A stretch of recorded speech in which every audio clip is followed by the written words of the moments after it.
Ya gulamu ar-ridha. Nggih. Wahai anakku, ar-ridha bil qada. Sikap hatimu yang selalu menerima dengan segala senang hati. Itu maknanya ridho. Terpaksa diterjemahkannya panjang. Sikap senang. Yang rela tuh nggak paham mana rela tuh. Sikap hati yang selalu menerima dengan segala senang hati apapun yang menjadi keputusan Allah, itu adalah ridho. Apabila engkau selalu rela dengan apapun menjadi keputusan Allah, itu atyabu min tanawulid dunya ma'al munazaati, lebih membahagiakan dirimu, lebih nyaman daripada engkau banyak memiliki dunia tapi di dalam dirimu selalu ada ketidakpuasan. Ketika dalam dirimu ada penyangkalan. Kenapa? Karena dunia ini selagi engkau masih menyangkal, dapat berapa saja engkau selalu kurang. Jadi kapan kamu senangnya? Kita terangkan dulu ini sedikit agak ini. Dulu ketika engkau belum punya sepeda, pengen punya sepeda enggak? Kenapa punya sepeda? Karena melihat teman-teman pakai sepeda. Sekali goes 5 meter. Sedangkan melangkah sekali tindak hanya setengah meter. Pengen kan? Setelah punya sepeda, pengen punya apa lagi? Setelah punya motor, pengen apa lagi? Setelah punya satu berapa? Setelah punya mobil, pengen punya apa lagi? Pesawat terbang. Tidak akan pernah habis-habisnya. Jadi kapan Anda merasa nyaman hidup? Ketika Anda sudah merasa puas dan senang hati apapun yang diberi oleh Allah. Daripada kamu banyak hartanya tapi tidak pernah puas. Jadi kepuasan dunia adalah dengan sikapmu yang selalu menerima apapun yang menjadi keputusan Allah. Ini seperti diterangkan. Orang kaya yang selalu merasa kurang, orang miskin yang siap menerima apapun keputusan Tuhan, mana yang bahagia? Saya datang orang perempuan menangis, berkeluh kesah, alasannya kapal lautnya tinggal 2, truknya tinggal 4. Dia nangis. Padahal di belakang rumah saya, sana saya, banyak orang miskin yang buat makan besok aja nggak tahu, masih bisa tertawa terbahak-bahak. Jadi mana yang bahagia? Udah paham? Itu. Jadi yang penting adalah membangun sikap hati, siap menerima apapun keputusan Tuhan, apapun pemberian Tuhan dengan segala senang hati. Ya udah.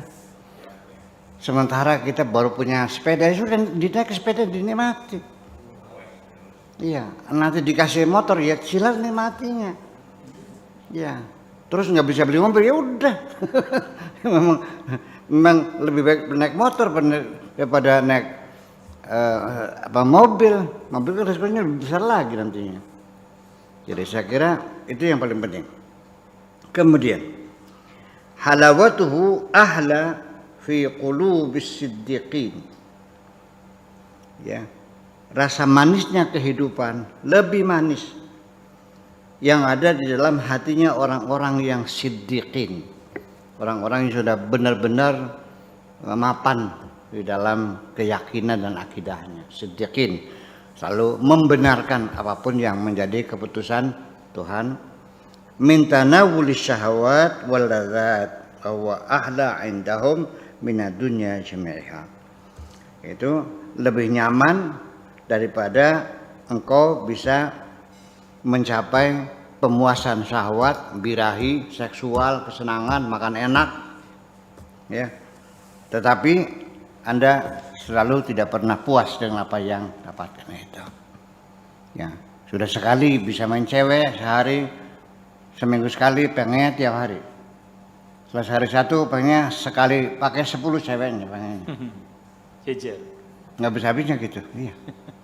Dan terus setelah punya sawah 1000 hektar beli lagi 20 hektar habisnya. Dan semuanya akhirnya hidupmu tidak menikmati kekayaanmu, tidak akan ada waktu. Orang ini selalu membeli, selalu ingin memiliki sesuatu sama sebanyak-banyaknya, mobil, motor, sepeda, pesawat, rumah, sawah, kebun. Apa yang terjadi? Nggak ada waktu untuk menikmatinya kok. Malah justru waktumu habis untuk ngurusin itu. Jadi kamu jadi babunya dunia kalau begitu. Tidak menikmatinya. Ya, sepeda mobil tabrakan marah. Ya kan? Motornya hilang marah. Rumahnya kotor marah. Akhirnya apa? Stres. Jadi jangan dikira bahwa orang yang hartanya banyak itu lebih bahagia. Letak bahagia adalah bukan pada materi tapi pada kondisi hati kita ini. Betul nggak? Mana perempuan yang paling cantik adalah yang engkau cintai? Percaya nggak? Iya. Kalau nggak dicintai cantik nggak? Ya enggak lah gitu. Nah, itu. Jadi artinya bahwa sikap menerima ini perlu kita bangun bersama-sama. Sikap menerima ada yang segini ya sudah, nasibnya Pak Tato jadi dosen alhamdulillah, jadi pegawai negeri, dapat pensiunan, gajinya segitu ya wajar alhamdulillah, terhormat, profesi yang paling terhormat jadi dosen, mencerdaskan anak bangsa, yang tersanjung alhamdulillah. Adapun mobilnya masih ya kelasnya kelas seniat lah. Ya udahlah, sabarlah, nggak usah ngayal punya BMW seri 7 lagi lah. Udah ngajar gitu. Malah justru nanti dicurigai orang. Berapa sih? Masa dosen mobilnya Rolls Royce? Gitu. Jadi yang penting mah kita nikmati saja apapun yang ada. Ya, itu saja. Kita belajar semacam itu. Wa ma fiha li'annahu yatibul aish, karena orang yang hatinya sudah damai, sudah menerima, itu hidupnya sudah nyaman. Nantinya makan apa saja enak, tidur di mana saja lelap, melihat wajah-wajahnya lucu-lucu semuanya menyenangkan. Ya, kalau kita hati sedang marah, melihat muka orang nyebelin semua, menjengkelkan semuanya. Itu. Fil jumlati, pada garis besarnya, Fisa idil ahwal dalam kondisi manapun, ala ikhtilafil ajnasiha dengan berbagai macam jenisnya, takallam ada nasi bilisanil ilmi wal amali wal ikhlasi. Silakan engkau berbicara dengan siapapun, dalam kondisi apapun dan dimanapun. Satu, berdasarkan keilmuan. Ada standar saintifiknya, rasional, wal amal dan diimplementasikan, applicable, ya kan, yang bisa diterapkan, yang bisa dilakukan. Wal ikhlas dan ada ketulusan. Wala tatakallam 'alaiha bilisanil ilmi bila amal. Kalau ngomong sama orang jangan pakai lisan saja, sebatas ilmu saja tapi tanpa amal. Nyuruh orang supaya sholat, kamunya tidak sholat. Seorang ayah menyuruh anaknya sholat. Di sini, di kampung saya, si bapak nggak pernah sholat, nyuruh anaknya sholat.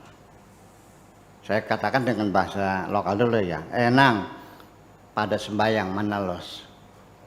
Cukup raup bapak nira apa sih beli sembayang? Begitu.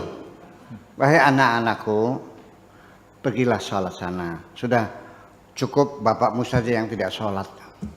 Begitu benar. Nah, ini kan terjadi sehari-hari. Itu yang diucapkan. Yang dia diucapkan sehari, di mana-mana kita lihat banyak orang, ya, dia menganjurkan orang tidak korupsi, tapi korupsi sendiri. Ya kan gitu. Nyuruh orang rajin belajar, dia juga malas kan. Sampai guru agama yang ngajarin sholat, enggak sholat juga gurunya. Apa artinya? Ini maksudnya artinya ngajak orang itu yang benar-benar yang sudah kamu lakukan, bukan hanya sekedar ilmu. Ya, ya, ilmu semua juga bisa. Yang berarti mengamalkannya, yang bila amalin. Fa innahu la yanfa'uka wa la yanfa'u man 'indaka. Karena ilmu yang tanpa diamalkan itu tidak memberikan manfaat kepadamu dan tidak memanfaatkan kepada dan tidak akan memberikan manfaat kepada keluargamu dan teman-temanmu. Enggak ada manfaatnya. Anin Nabi sallallahu alaihi wasallam. Anqal, beliau berkata, wa yahtiful ilmu bil amali. Ilmu itu akan berbisik, akan mengundang, akan mendorong kita untuk beramal. Itu ilmu yang bermanfaat. Fa in ajabahu, itu pun kalau dijawab panggilannya itu. Ilmu mengundang kita untuk beramal. Ketika dijawab panggilannya tidak amal, ya sudah, itu namanya benar, berkah. Wa illa, kalau tidak dijawab, irtahala, ilmunya pergi. Yang dimaksud pergi itu tarhalu barakatuhu, artinya keberkahannya yang hilang. Hanya ilmu kok hanya bisa debat aja, ngadu dalil. Kelakuan mah kayak monyet kelakuannya. Iya, ilmu mah tinggi, kelakuannya kayak monyet. Ini banyak sekali. Namanya, kalau ini namanya jarkoni, ngajar uang ngelakoni. Iya, ya itu semacam itu. Nah, ini terjadi pergeseran nilai dalam pendidikan sendiri. Harus kita perhatikan bahwa pendidikan kita zaman dulu pada waktu kita masih kecil, namanya sekolah di SD, SMP, SMA, di pesantren, itu kan pendidikan sifatnya normatif. Artinya ketika guru ngajarin saya sholat, gurunya sholat. Kalau guru ngajak kita zikir, gurunya juga berzikir. Itu adalah pendidikan yang sebenarnya normatif. Tetapi sekarang sudah bergeser. Pendidikan kita dengan deskriptif. Yang penting murid paham. Mengerjakan atau tidak mengerjakan itu bukan tugas guru. Yang penting Anda ngajarin murid jampi-jampi sholat, bisa sholat, selesai. Itu tugasmu. Adapun melakukan sholat atau tidak, itu bukan tugas guru. Itu namanya deskriptif. Yang penting asal paham. Saya seperti itu. Sehingga banyak, bukan di sini aja, di sana, di Timur Tengah juga. Bulan puasa, dosen ngajak ilmu tafsir, tapi sambil ngerokok. Jadi kayak orientalis kan. Orientalis kan ahli agama ya, tapi kan dia tidak mengamalkannya. Seperti itu. Jadi hanya ilmu aja, nggak ada barokahnya. Itu sudah semakin banyak di sini. Gejala seperti itu sudah semakin banyak. Ya. Banyak orang bicara tentang tasawuf, tapi dia nggak pernah mengalami perilakunya beda. Ya. Dia ngajak orang supaya meninggalkan dunia, dia ini serakah. Ya. Dia mengajak orang jujur, ini juga pendusta. Itu. Jadi ke depan memang kita nggak usah kagum dengan ilmu. Yang perlu kita kagumi adalah pembuktian dengan perbuatanmu sendiri. Sedikit apapun ilmumu, tapi ketika engkau amalkan, itulah yang paling hebat. Kalau tidak, ya keberkahnya hilang. Hanya sebatas ilmu saja. Ya. Wa tabqa 'alika hujjatuhu. Yang tinggal hanya hujahnya saja. Argumentasi saja, premis saja, silogismenya saja, kesimpulan saja. Hanya sebagai dalam artian keilmuannya saja. Tasiru aliman maftunan. Engkau bisa menjadi orang alim yang dikagumi. Ilmunya hebat, betul. Iya, betul, kagumi. Waduh, bukan main, wawasannya luas dan sebagainya. Iya. Bi'ilmihi, dengan ilmunya. tabqa 'indaka syajaratuhu, tapi yang ada hanya pohonnya saja. Engkau punya ilmu seperti punya pohon, pohonnya hebat, hanya pohonnya saja. Wa tadhabu anka samaratuhu, tapi buahnya enggak ada, hilang. Jadi orang yang punya ilmu tanpa amal itu kayak orang punya pohon tapi enggak ada buahnya. Punya apa? Punya pohon jeruk. Buahnya mana? Enggak ada. Lalu yang lucu apa? Daunnya gitu. Iya. Jadi orang yang punya ilmu tanpa diamalkan tuh di sini diibaratkannya seperti kita punya pohon tanpa buah, tanpa buah. Salillah, tanyalah kepada Allah Azza wa Jalla, an yarzuqaka halan wa maqaman. Mintalah kepada Allah supaya engkau diberikan hal dan diberi maqam, diberikan keteguhan hati, kemantapan jiwa untuk bisa mengamalkan segala ilmumu, maksudnya begitu. Wa maqaman, dan posisi baina yadayhi, di sisi Allah. Faidha razaqaka, ketika engkau diberi rizki oleh Allah, dianugerahi dengan keteguhan hati, kekokohan jiwa, bisa mengamalkan dengan tulus ikhlas. Ya, salhu kitmana dzalika, mintalah kepada Allah supaya keistimewaanmu bisa mengamalkan segala ilmumu itu tetap disembunyikan. Jangan sampai ada orang lain tahu. Sebab bagaimanapun juga apa yang menjadi sumber kebahagiaanmu ketika banyak orang lain tahu, diganggu. Saya enggak. Kalau orang tahu Anda punya uang 1 miliar, hati-hati, jendela pasti teralis semua. Betul enggak? Ketika engkau punya istri yang cantik jelita, so hati-hati. Iya. Iya. Jadi kenikmatan yang membahagiakan kamu itu ya dirahasiakanlah. Fa'amma bi ni'mati rabbika fahadits, itu bukan dalil kita menceritakan kenikmatan. Kita selalu menyadari kenikmatan, bukan menceritakan. Masa diceritain gimana lagi? Masa hari ini engkau dapat uang 500 miliar cerita sama orang? Ya nggak mungkin dong. Bukan begitu. Artinya sadar diri dan menyadarinya. Seperti itu. Wa anda tuhibba idhara syai'in minhu, dan minta kepada Allah supaya kamu jangan ada keinginan untuk menampilkan keistimewaanmu itu dalam mengamalkan ilmu. Artinya seperti kesaktian, karomah, maunah, itu jangan kau ada muncul keinginan ingin pamer kepada siapapun. Ada pengen kelihatan. Orang kaya ya pengen kelihatan. Orang cantik pengen kelihatan. Orang pinter gayanya lain kok. Iya. Orang sakti juga sama. Itulah, jadi diperangi ya, jangan sampai muncul ada keinginan diperlihatkan kepada siapapun. Idza ahbabta idhara ma bainaka wa baina al-haq azza wa jalla,